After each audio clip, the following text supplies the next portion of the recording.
Assalamualaikum, bertemu lagi kita di dapur Cik Din. Hari ni Cik Din rasa nak buat sate lah. Rasa nak makan sate sebab hari raya hari tu Cik Din tak sempat nak makan sate. Kat sini Cik Din ada 1 kilo daging lembu segar. Ni lagi daging lembu fresh. Daging lembu tempatan. Dan Cik Din ada juga 1 kilo isi ayam ya. Maknanya jadi 2 kilo. Hari ni Cik Din nak buat resepi sate ayam dan juga sate daging. Kita ada 2 resepi hari ni Cik Din nak buat. Sebab kalau Cik Din nak makan sate daging tak puas juga kalau tak ada sate ayam. Okey. Kalau nak tahu bagaimana cara Cik Din buat sate ayam dan sate daging yang simple tapi sedap, okey, jom kita tonton video ni sampai habis. Okey, bahan-bahan yang kita perlukan untuk kita buat resepi sate yang ringkas. Okey, dekat sini Cik Din ada serai, 5 batang serai Cik Din guna, 1 biji bawang holland, 3 ulas bawang putih, 1 biji bawang merah, dalam 2 inci halia, jintan manis dan jintan putih kena ada ya, dan buah keras tu perlu juga ada. Dan Cik Din guna dalam 2 ke 3 sudu besar serbuk kunyit ya. Okey, bahan-bahan kini kita nak kisar dulu, macam bawang, serai, halia bersama dengan jintan putih tu kita masukkan ke dalam blender. Serai tu potong kecil-kecil ya, jangan potong besar-besar ataupun potong panjang-panjang. Nanti dia bila kita kisar tu, kalau tak berapa, dia susah nak hancur. Dia akan jadi macam bersepah gitu. Jadi kasar-kasar sikit, tak cantik lah. Nanti kita bila kita bakar dia macam melekat dekat kita punya sate tu. Ni Cik Din guna dalam 2 sudu besar jintan manis dan jintan putih ya. Okey, sesetengah orang dia suka sangai dulu jintan ni, tapi Cik Din tak sangai. Cik Din terus masukkan ke dalam pengisar dan kita kisar dengan sedikit air ya. Jangan letak banyak air. Okey, ni daging dan juga ayam ni Cik Din potong. Dah siap potong macam ni. Dah siap cuci bersih macam ni. Cik Din kalau buat sate, Cik Din tak suka kalau potong terlampau kecil. Nanti bila kita bakar tu, dia semakin kecil ya. Dia makin, bila dia dah siap bakar tu, dia nampak kecil sangat. Tak puas bila kita makan. Tapi Cik Din suka potong lebih besar sikit lah. Saiz dia lebih besar. Okey, barulah puas kita makan. Bahan yang kita kisar tadi tu, kita masukkan dalam besen ataupun bekas yang berisi hirisan ataupun potongan daging dan ayam ni. Kita bagi dua lah. Okey, kita masukkan dan kita tambahkan lebih kurang dalam 1 sudu besar ataupun 1 sudu ke 2 sudu besar serbuk kunyit. Kalau nak warna dia terang, lebih terang, letakkan lebih. Kalau nak letak pewarna sedikit pun boleh juga, tapi Cik Din nak dia nampak natural sikit. Tak nak dia terlampau kata kuat dia punya warna tu, terlampau kuat dia punya perisa tu. Lepas tu kena letakkan juga gula. Gula kena lebih sikit ya. Cik Din guna dalam 5 ke 6 sudu makan gula ya.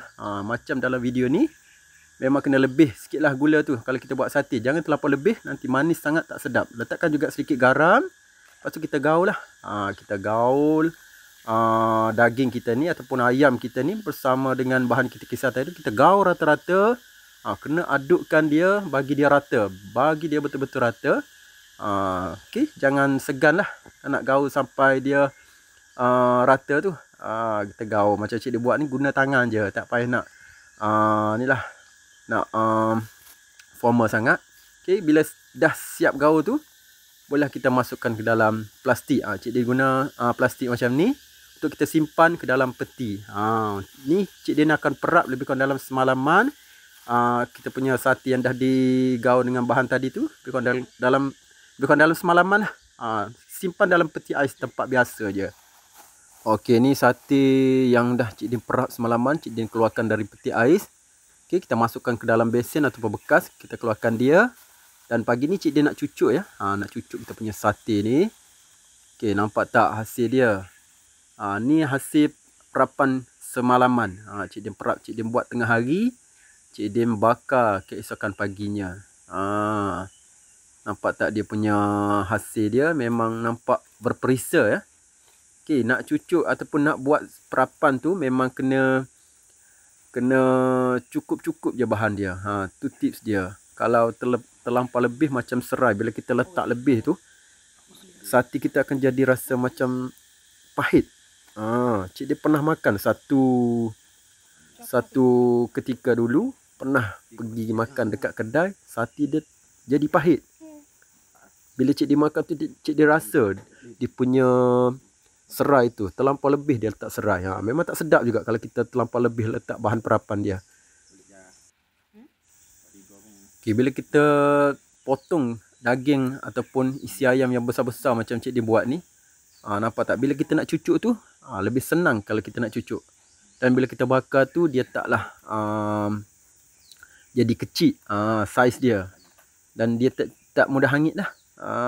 Tu sebab Cik Din kalau buat sate, Cik Din suka potong besar-besar sikit lah. Jangan terlampau besar, tapi lebih kurang macam ni lah. Besar dia. Kalau bila kita buat terlampau kecil, dia cepat hangit. Bila kita makan tak sedap ya. Dia macam garing ataupun keras sikit kita punya isi tu. Tapi bila kita buat macam ni, dia bila kita makan tu ada rasa lagi dia punya juicy dia tu. Rasa lagi kelembutan isi ataupun daging tu.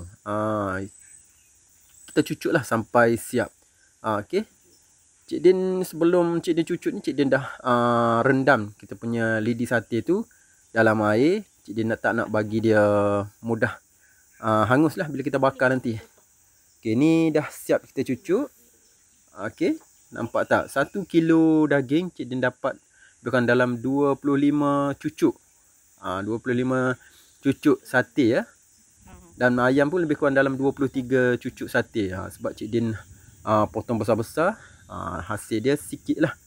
Okay, Cik Din nak bakar pula kita punya sate ni. Bakar dekat atas arang macam ni lah. Okay. Tak ada cara lain. Nak selamat, nak sedap, memang kena letak, kena bakar atas arang macam ni. Bila dah bakar dengan arang yang banyak lah. Memang kena arang yang banyak. Dan jarak antara arang dengan pemanggang tu kena setting lah. Sebab biasa kita tengok dekat kedai tu, dia bakar macam dia bakar dengan api gitu. Tu dia punya sate ataupun saiz sate ataupun ayam, isi ayam tu dia potong kecil-kecil sikit lah. Okay, masa bakar tu kena letak minyak macam Cik Din lah.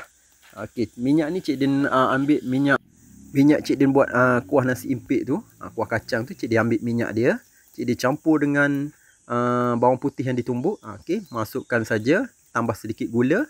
Okay, nanti kita boleh lumur lah atas ayam ataupun atas sate yang kita bakar ni. Okay, masa bakar tu, time kita balik tu kita boleh lumurkan dia.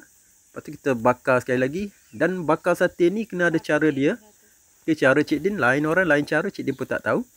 Okay, masa bakar tu kena selalu balik-balikkan dia. Tak boleh nak tunggu sebelah dah hangit baru kita nak balik. Memang selalu kena rajin lah balik-balikkan dia.